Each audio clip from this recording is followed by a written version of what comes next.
Hello everyone, it's me, Anna Aldis, back with another video, and today we're going to be talking about Sonic Prime Season 3, Episode 1. I know some people might be confused on how I'm able to make this video even though the release date isn't until the 11th. Well, actually, they have posted Episode 1 on YouTube, which I did watch the day it came out, but I got caught up with a lot of other things, so I wasn't able to make a video then. So I guess this is a quick little video to talk about it now. If you rather wait till the official release date, then I would recommend waiting till the 11th and watch this season then. But every season I've always talked about the first episode before the overall, and might as well continue for what I believe to be the final season. So of course the start of this episode is continuing, I'm assuming, the last part of the adventure of this corrupted universe Sonic made with Tails, or in this version 9, betraying Sonic, and Sonic and Shadow going up to confront him and to try to get the Paramount Prism.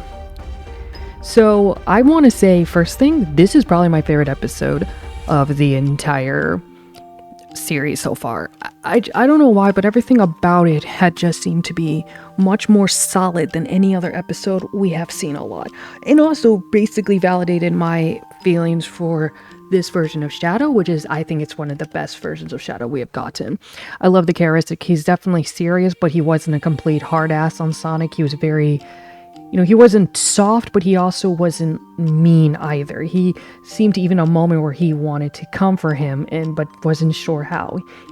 He gave Sonic a lot of tough love, which I really thought they did very well, but also had some snark comments and remarks, and even some sarcastic, a little bit like a sarcastic from like Sonic Adventure 2 Shadow. And honestly, I liked it. I really do like the way they wrote Shadow, which is why I'm pretty much upset that they found probably another convenient way to take him out, so it's more so on Sonic, and Shadow probably won't be playing a bigger part of this season.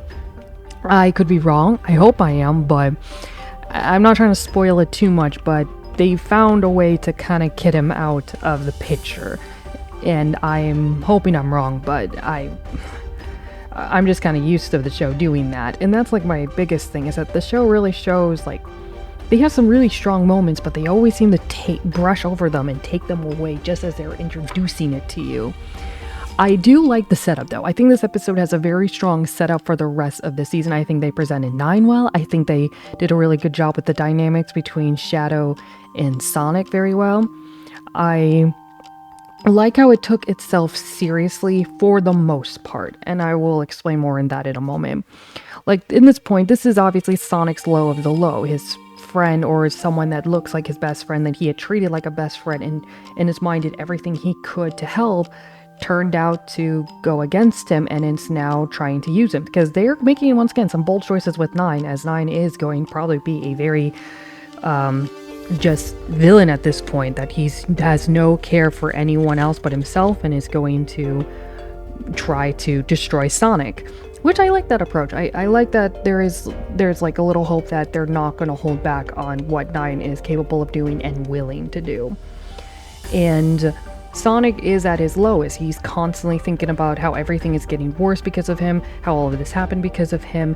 Shadow trying to push into his head that he needs to separate 9 and Tails because they're not the same person, and overall just, he is constantly bummed out about it. However, there are moments where they kind of change the tone all of a sudden, where Sonic goes from being generally depressed about the situation to back to his charming, cheery, and trying to be funny self, which is so jarring. Like, I get people cope, and I get Sonic has done it, but the way they do it becomes so jarring that it switches the tone back and forth rather quickly. Like, within the next scene, or just like literally 1 minute he's down and depressed, and the next minute he's constantly trying to be funny, and it's like line after line is going like back and forth, which was so jarring. And it's probably why I liked Shadow so much, because he felt like he was in tone through the entire episode. Like, I feel like what they were trying to do with Sonic, they actually were very successful with Shadow. But with Sonic, it felt so jarring, and that was my biggest issue. And I feel like this episode really defined a lot of the issues that Sonic Prime has with the tone and Sonic himself. I'm not really for sure how this is all gonna end. I'm not certain like where is this all going to lead and what Sonic will be like, but I'm hoping that they don't switch the tone the way they did with this episode. And that's my biggest concern, is the tone, is how quickly is it going to shift back and forth with taking itself seriously and then Sonic trying to be funny. Because if we learn anything from Marvel movies, they don't work. It's not, the tone cannot shift so fast. We don't know what's going on with the other dimensions. Obviously we'll eventually see that in the coming episodes, but right now it's all just been a setup. I actually like the fight scenes. The animation was good. As always, the animation is always good, and I just really, and the fight scenes were once again pretty satisfying. The best part about this show so far that's like 100% satisfying besides Shadow is the fight scenes. I'm just saying it. The fight scenes are amazing.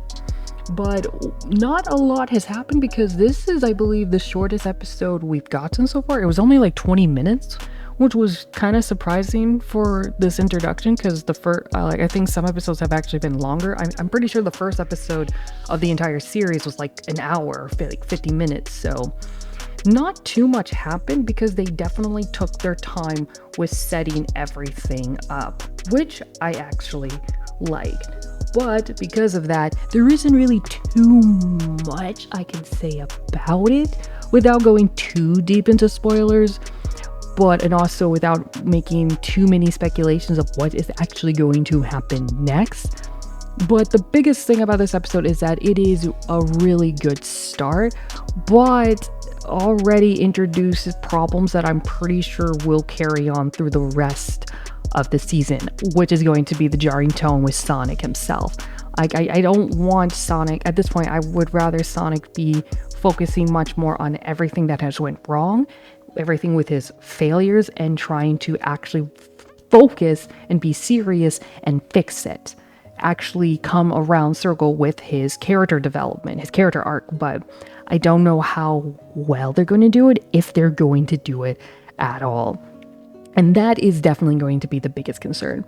But as it stands, it's not terrible. The episode, like I said, it's my favorite one so far. I'm really just like Shadow. I think Shadow redeemed this episode a lot. And it's actually kind of sad because there's just a lot going on that I really want to see more of Shadow, but I feel like they just took him out and he won't play that big role of this season, and it's kind of sad because I want to see Shadow really involved with the other universes and actually get to experience it himself, because like I feel like he could really benefit from this. Still not worrying about his Chaos Emerald that he lost, but other than that, I don't know, I just hate the way they've been treating Shadow, because he seems to be a very solid character in this series. I love the way they wrote him, but I'm not loving the way they're using him. We'll see what happens though, but that's definitely going to be the biggest, those two things, the tone and Shadow, are definitely going to be the two biggest thing going on with season 3. But we'll see how this all wraps up, because I do believe this is the final season, and it's definitely they're starting small, but I think it's going to end off really big. But we're just gonna have to wait and see. The official release isn't happening for a few more days, but I'm sure that would, I feel like they're cooking something up here. I hope they are. But with that being said, leave a like, subscribe if you haven't already. I post and stream as often as I can. I appreciate people kind of adjusting to the new direction this channel is taking, because definitely I have not been uploading a lot, but I've also been streaming more. So I know it's probably a jarring change this channel is going through, but I'll explain more in other videos, and appreciate people sticking around. I'm hopefully moving in a couple days, so I don't know when the official final season 3 review will come out, along with other commentary videos. I will try to stream still, but I have to see how well it goes with the movies and work and everything coming together, but we'll see how that goes. So I thank everyone for just tagging along and going along with everything, and I hope you guys like what I have planned this year. And as always, till next time, bye bye.